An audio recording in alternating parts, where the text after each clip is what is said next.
It is so much fun mixing with multiple elements and chaining them all together for massive damage.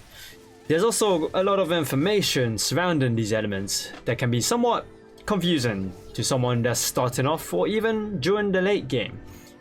So in this video, I'll be talking about, well, everything to do with the elements and I guess some couple stats that might link to some abilities. Hey guys, my name is Short Devil and I do stream on Twitch as well. Link is down in the description box below where you get to talk to me live and even see me play games like this. I'm actually playing through Genshin Impact as well, so it'll be great for you to drop on by. And you should also follow me on Twitter for any other channel updates. I do post whenever I'm going live or whenever I'm even late for some videos. It'll be great to see you follow me on Twitter as well. So as I said, there's a lot of information surrounding these elements like elemental mastery, energy recharge.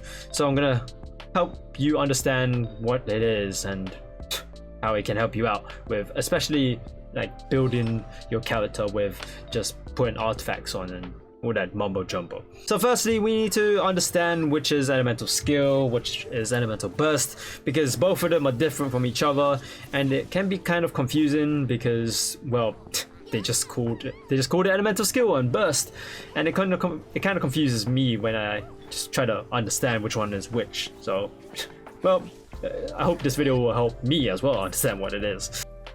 So elemental skill is normally tied to your R2 or E button if you're playing on a PC, and it is your most used elemental attack. Now obviously that is dependent on whatever artifacts or even weapons that you're holding that can reduce the cooldown, or maybe you might not even have anything that can reduce the cooldown of that attack. You should also take note that for bow users, if you're aiming down with the bow and you're firing a shot, that does not count as an elemental skill, that counts as a charged attack. Whereas the elemental burst is your least used attack, but it is your most powerful elemental attack. Again, this all dependent on whatever artifacts that you're holding, which can reduce the cooldown of that attack. Knowing the difference between the two is pretty helpful for understanding specific bonuses obtained through artifacts. So for example, we have the exile bonus, right?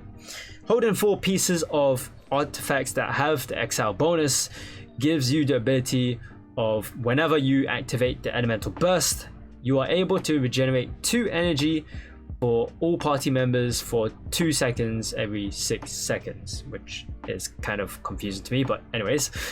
So basically, whenever you do that ultimate attack, you're able to regenerate or provide energy for your whole party so that they can also get their super or ultimate ability back as well.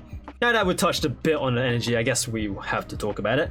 Energy recharge. So I'm sure you've seen it. So as you can see, 2 pieces of exile gives you a 20% of energy recharge. Now what energy recharge does is that whenever you see a small little particle or maybe an orb that just flies towards you, that is the energy used to help regain your elemental burst.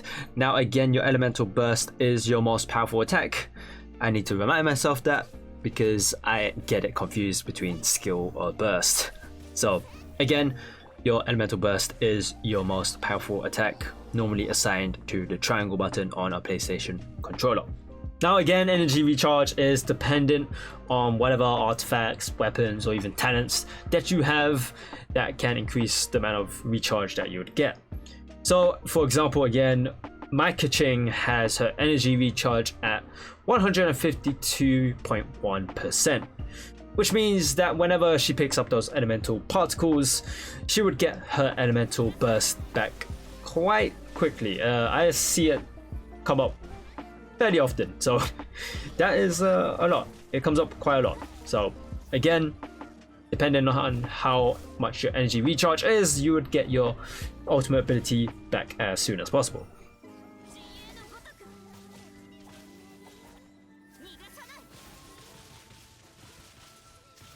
Another stat that is kind of confusing, or at least it's just there and you need to dive in a bit closer for you to understand what it is Elemental Mastery. Elemental Mastery determines how much damage you do when combining elements. So whenever you see a melt appear or swirl, depending on your mastery, you will do some increased damage.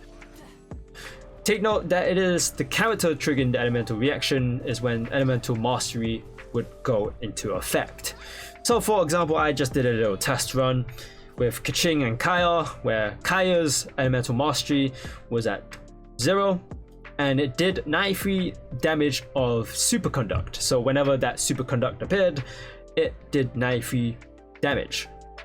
Now I did it again with Kaya having 15 Elemental Mastery, which did 99 damage of Superconduct. So it obviously did a little bit of an increase of damage when I did that Superconduct. So if you want to do more damage from combining elements, then increase your Elemental Mastery. Increasing the Elemental Mastery means, again, you get some more damage out of combining those elements. And lastly, we have elemental combos. So you've seen it every now and then. You can just mindlessly throw out some random combos, combine these elements together. However, knowing the right combo can be pretty helpful, especially when you want to do some little effects here and there. So for example, if you were to combine ice and electricity, this will help reduce the target's defense and also deal some AoE damage. So if there's monsters around you, not only are you hurting them as well, you can also lower their defense. Another great combo is fire and electricity, which will cause an overload, and again that just deals some AoE damage. Really good for just clearing out some enemies that are surrounding you. Ice and water is really good for freezing enemies. Obviously freezing the enemy will stop them from moving. Really useful for, I guess, those guys that charge at you. Another thing to take note is to never start off a combo with wind or earth attacks, or I guess more specifically animal or geos. Do not start your elemental combos with that because it doesn't really, I guess, linger on the target. It just goes as soon as it's being used. So I mean, it's great for like comboing it with another element. So if you've done fire and then you do wind, that's good. Or again, fire and earth, that's okay. But never start it off with wind and earth because they don't do anything.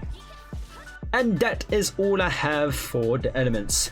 It can be confusing at times, especially for me when I had to understand which one was elemental burst or skill, because the exile bonus said that if I were to do this burst attack, then it would do this.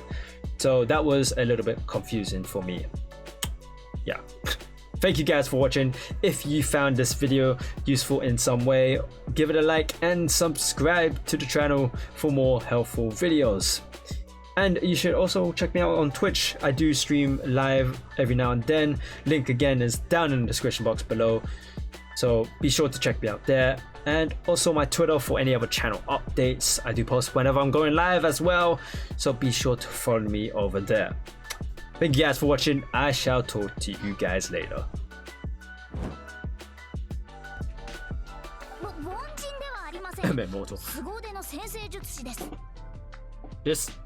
This right here, just wait, where's,